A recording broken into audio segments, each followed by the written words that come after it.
No! Shut the F up! No! No! Hey everyone, and welcome to this breakdown video. What an insane episode. Now over 4,100 of you joined me and the community for a live watch party and reaction, which I'm going to be doing next week for episode 10. I had an absolute blast and it was amazing. So let's get right to it. Chapter 9, The Marshal. There were tons of Easter eggs and things that we missed in this one, and I can't wait to explain it to the best of my abilities. So, we start off with the Mando on a planet. Now, this could be Navarro 7, it could be something else, I'm not quite sure, so I don't want to say what planet it is until I'm absolutely certain. Now, as he walks through a grungy-looking spray-painted place, on the walls, there's a lot of really interesting stuff. Now, I could make a video all about the spray paints and the images on these walls, but there's some that really caught my eye, so let's just go over those. We see something that looks like a BX battle droid, or it could even be the Wills, which we saw in the Clone Wars. Now, these characters, if it is these guys, were the ones who taught Qui-Gon how to transcend into the Force after death, who in turn taught Yoda, who taught Obi-Wan, who taught Luke, and so on and so forth. Then we see what looks like Vader, we see Grievous, we see some snowtroopers, what looks like it could be C-3PO, or even a CZ-3 droid, but even that I don't think is right. Right here we see Chewie and then the giant space worm from the OT. Here we see what looks like Vader, and honestly I could keep going on, so we're just gonna move on from here. Watto, maybe. Mando has a run-in with a guy named Gor Koresh, played by John Leguizamo. I'm probably butchering that, but he played in movies such as Spawn and The Pest, for those of you 90s kids out there. Now this place is a gladiator-style event where Gamorreans fight each other and they're actually slaves with owners. Gor Koresh plays it like he'll tell Mando where to find more Mandalorians so that Baby Yoda can be reunited with its kind, as Mando tells him, until he turns on him for his Beskar armor, and a brawl breaks out. Mando does his thing, Zabraks fight Mando, who were the species that Darth Maul was, which is a cool callback, or a little bit of an Easter egg there, until Mando pulls out his Vibroblade and really kills them all easily. Now on the Vibroblade, I've done a video on that, so you guys can check it out if you want. I will link it below in the description as well. Or you can see it in the sidebar, it's probably in the recommended. Mando takes them down and leaves Gor Koresh to be eaten by some hounds. Now these could be Cath hounds, but those are native to Dantooine, so unless they're also on this planet and still alive, they could just be hounds of some kind. Gor Koresh tells Mando that he can find a Mandalorian on Tatooine, in the city of Mos Pelgo. So Mando and Baby Yoda the child head to Tatooine in his Razor Crest, passing over a Tusken Raider on a Bantha, where he meets up with Peli Motto. This is the same mechanic from the last season's episode 5, who took care of the child while he was out hunting for Fennec Shand. She gets the pit droids from Phantom Menace to work on his ship, as we see R5 from A New Hope.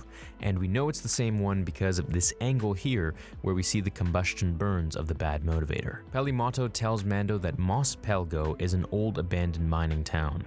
He gets on the old speeder and heads over there, sharing a meal with the Sand People along the way.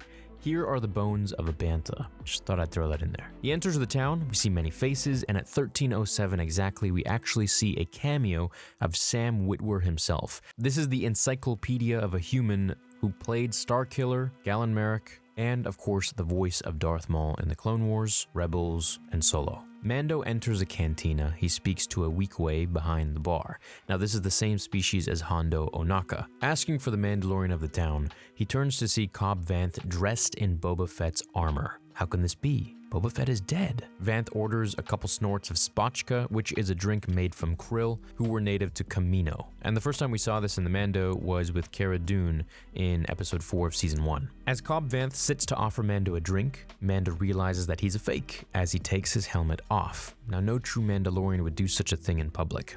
Cobb tells him that he's never met a real Mando, and he reveals the armor isn't officially his. Now, Cobb tells him that he's the marshal of this town, and that he got the armor off of some Jawas. Of course, Din Djarin has a major problem with this, as it's very disrespectful for someone who's not a Mandalorian to wear Mandalorian armor. So they have a standoff, something's about to go down until the town shakes, and we see a massive Krayt Dragon emerge from the sand. Now, Krayt Dragon was first seen in A New Hope. Well, I mean, the skeleton was, and it was also mentioned in Heir to the Jedi. Here's the quote from Nakiri Kellen, who was one of Luke's potential sort of romantic interests. Of course, I've been to Tatooine, actually, and bagged a Krayt Dragon there. Its pearls paid for the upgrades on the jewel. Now, Krayt Dragon pearls were considered to be the most rare thing on Tatooine, and you really couldn't get them because Krayt Dragons were the apex predator. The pearls came from rocks, ingested by the dragons for digestion. It was very rare to find a pearl inside of a Krayt Dragon, and the way it happened was when the rocks were ingested, some of them actually randomly contained kyber crystals within the rocks themselves, just geologically formed. Now, over time, the acid would wear away at the kyber crystal, it would refine it into a ball, into a pearl, and this pearl from the kyber could actually be used in a lightsaber. Mando and Cobb agree to kill the Krayt in exchange for Boba's armor.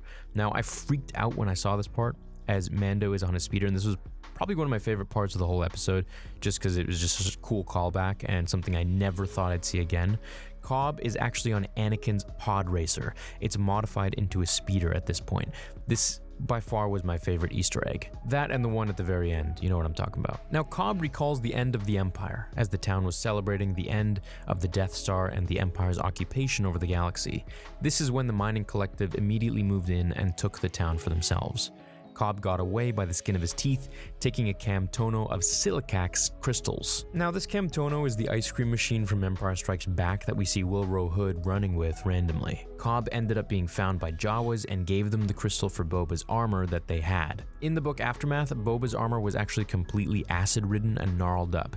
Acid could be from the Sarlacc's digestion, but now I'm thinking it's from a Krayt Dragon, and this is how Boba got out. The Krayt Dragon actually ate the Sarlacc, which also ate Boba, who was in the Sarlacc, and then he somehow escaped, barely. Anyways, Cobb wears the armor and uses the blaster and rocket to rid the town of the miners, taking it back for the people and being granted the title of Marshal of the town.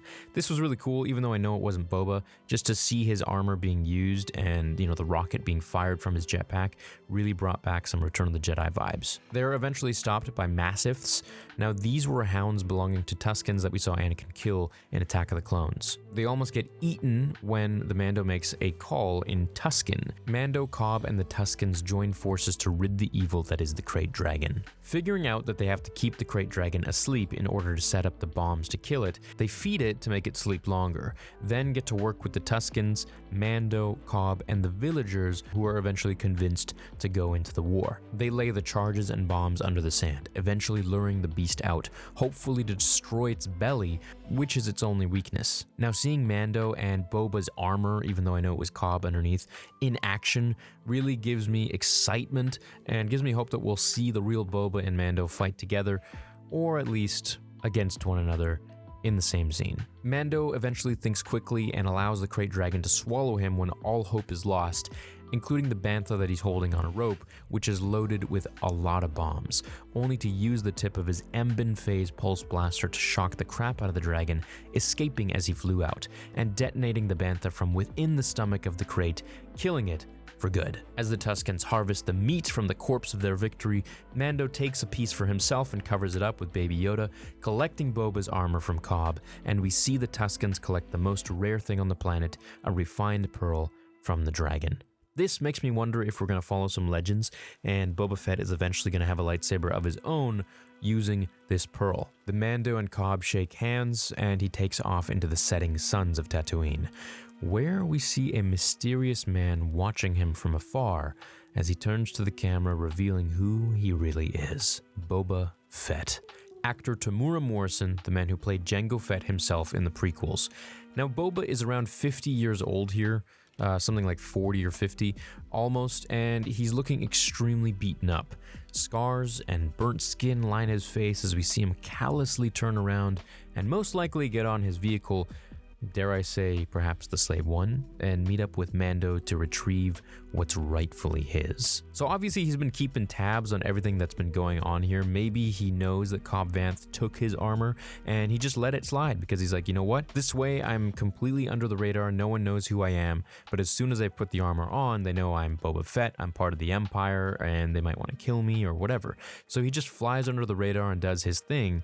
Or he finally found his armor and, after all the commotion of the Krayt Dragon and the Sand People and Cobb, and Mando fighting and killing it that he now has noticed where his armor really is. So what I'm thinking is the Mando will get all the knowledge that he needs from Boba and more to learn about Baby Yoda. Boba has been around since the prequels, and he's seen the entire thing from the start. The clone facility on Kamino, Jango, the Jedi Order, the Separatists, Dooku, Anakin, Mace, Vader, Palpatine, Luke, all of them. He's the guy Mando can learn everything from. I cannot wait until the next episode. This one started off with an absolute bang, and I just am super excited. I can't really say it enough. I really want to see the next episode, so I hope you guys will join me for the next breakdown and the next watch party, of course, where we will be doing it at midnight Pacific Standard Time next Friday morning, and every Friday until Mando Season 2 is done, where we'll have to wait until Season 3, which has been confirmed. Hope you guys are stoked and pumped. Hope you had fun, and I will catch you in the next one. Until then, remember, the Force will be with you always.